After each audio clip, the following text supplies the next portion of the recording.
हाँ तो दोस्तों, पिछली बार MHD 11 का एक क्वेश्चन आया हुआ था। बोलने वाली औरत कहानी के शीर्षक की सार्थकता पर विचार करते हुए दीपशिखा के चरित्र की विशेषताएं बताने को बोला गया था। क्वेश्चन का आंसर हम लोग कुछ इस प्रकार लिखेंगे। ये जो बोलने वाली औरत जो कहानी है वो ममता कालिया द्वारा रचित है। बोलने वाली कहानी औरत, ठीक है। तो ममता कालिया द्वारा रचित बोलने वाली औरत कहानी में शीर्षक पूरी तरह सार्थक है। यह जो शीर्षक है वो समाज में औरत की आवाज, उसकी अस्मिता और अपने अधिकारों के प्रति जागरूकता जागरूकता को प्रकट करती है या फिर करता है। कहानी की जो नायिका है दीपशिखा के माध्यम से लेखिका ने भारतीय समाज में स्त्री की अस्तित्व, उसके संघर्ष और उसकी स्वाभिमान भरी स्वतंत्रता को सशक्त ढंग से प्रस्तुत किया है। तो जो कहानी की शीर्षक है, शीर्षक की सार्थकता कहाँ तक है वो पहले देख लेते हैं। तो बोलने वाली औरत जो कहानी है उस शीर्षक उस परंपरागत धारणा को चुनौती देता है जिसमें औरतों से चुप रहने, सहनशील बने रहने और सामाजिक ढांचों के भीतर बंधी रहने की अपेक्षा की जाती है। मतलब परंपरागत मतलब पुरानी हमारी जो धारणा है कि औरतों को चुप रहना चाहिए, सहनशील बनना चाहिए, सामाजिक ढांचों के मतलब जो नियम कानून होते हैं उनके अंदर रहना चाहिए, ये सारी चीज़ें अपेक्षा की जाती है। दीपशिखा जो इस कहानी की नायिका के तौर पे हैं, दीपशिखा इस धारणा को तोड़ती हैं। वह न केवल अपने लिए बोलती हैं बल्कि अपने अधिकारों और अस्मिता की रक्षा के लिए संघर्ष भी करती हैं। यह शीर्षक उस स्त्री का प्रतीक है जो अब चुप नहीं रहती और समाज के अन्यायपूर्ण बंधनों के खिलाफ आवाज उठाती है।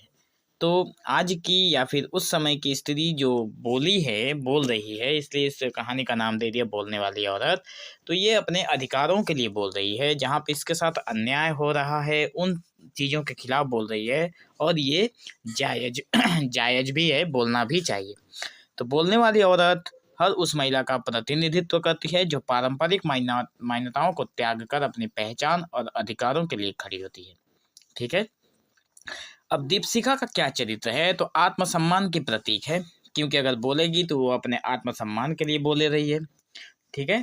तो दीपशिखा एक स्वाभिमानी और आत्मनिर्भर महिला है। वो अपने जीवन में किसी भी प्रकार के समझौते को स्वीकार नहीं करती, चाहे वो विवाह हो या पेशेवर जीवन।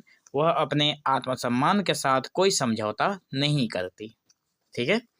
दूसरे नंबर पर है साहसी और आत्मनिर्भर। दीपशिखा समाज की रूढ़िवादिता के खिलाफ खड़ी होने का साहस रखती है।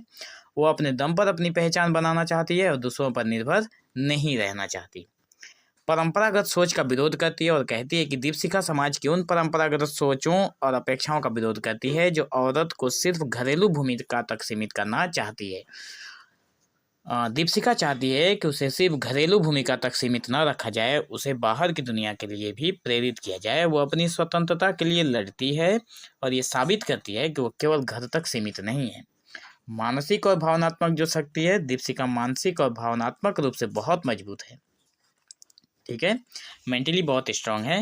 वो अपने जीवन के हर फैसले को सोच समझ कर लेती है और अपने निर्णय के परिणामों को सहन करने के लिए भी तैयार रहती है। अगर उसके निर्णय कुछ गलत होते हैं तो उसका रिजल्ट भोगने के लिए भी वो तैयार रहती है।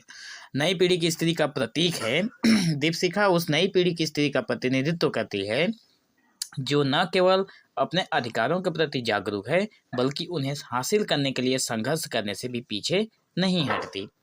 तो निष्कर्ष के तौर पर हम लोग यही बोलेंगे कि बोलने वाली औरत शीर्षक दीपशिखा के संघर्ष और उसके सशक्त चरित्र को सार्थक रूप से प्रस्तुत करता है। दीपशिखा एक ऐसी नारी का प्रतीक है जो अपने अधिकारों, अपने स्वतंत्रता और आत्मसम्मान के लिए बोलने का साहस जुटा पाती है या फिर बोलने का साहस करती है।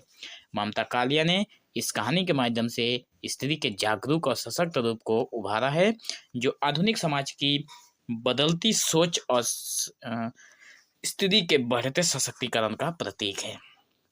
तो हमें आशा है आप लोगों को ये वीडियो पसंद आया होगा। वीडियो को अंत तक देखने के लिए आप लोगों का बहुत बहुत धन्यवाद।